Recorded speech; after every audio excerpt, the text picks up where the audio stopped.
عبداللہ کلبی عجیب ہستی، اتنے وہب کلبی الگ ہیں، عبداللہ کلبی الگ ہیں۔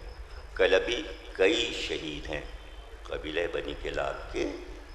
اور کلب کے دونوں الگ الگ قبیلے، ان کے شہداء الگ الگ ہیں۔ تو وہب کلبی اور ہیں جو 17 برس کا دولہا تھا، یہ عبداللہ کلبی، اور یہ کوفے اور کربلا کے درمیان کے راستے میں ان کی ذمہ داری تھی، اور ان کا لشکر ان کے ساتھ رہتا تھا، اور یہ بہت بہادر تھے۔ ان کی بھی بیوی جیسے وہب کلبی کی زوجہ تھیں، وہ بھی بہت وفادار تھی، وہ بھی کربلا میں موجود تھی۔ تو اپنے اصحاب کے ساتھ خیمے میں بیٹھے ہوئے تھے، اور گفتگو یہ چل رہی تھی، تلوار ان کے ہاتھ میں تھی، اور تلوار کی نوک زمین سے مس ہو رہی تھی، اور یہ کہہ رہے تھے اپنے اصحاب سے، پتہ ہے یہ تلوار میری، میں نے جو چیز چاہی اس تلوار کی نوک پہ لے لی۔ اب یہ پورے سربراہ تھے اس علاقے کے جہاں ان کی جاگیر تھی، اور ان کو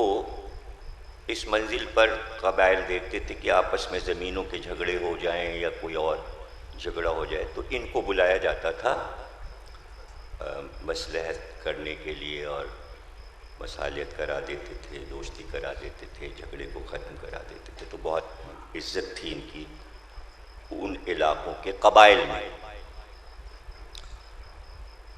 تو لوگ محبت بھی ان سے کرتے تھے، اور اصحاب بھی ان سے بہت محبت کرتے۔ تو کسی نے بیچ سے کہا کہ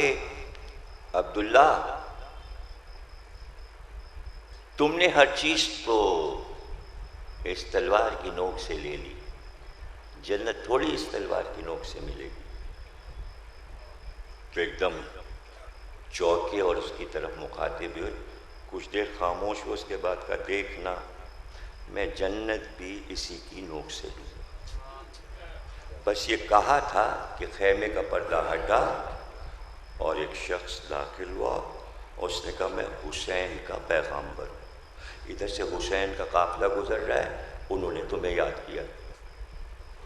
اور عبداللہ کلبی، یہ عبداللہ کلبی جو ہیں وہب کلبی کے علاوہ یہ پہلے شہید کہے جاتے ہیں کربلا کے، سب سے پہلے یہ شہید ہوئے کربلا میں، اور اپنے ساتھیوں کو مخاطب کیا تھا جب حملہ کیا لشکر یزید پہ، تو کہا، دیکھو اب ہم جنت بھی اپنی تلوار کی نوک سے لینے جا رہے ہیں۔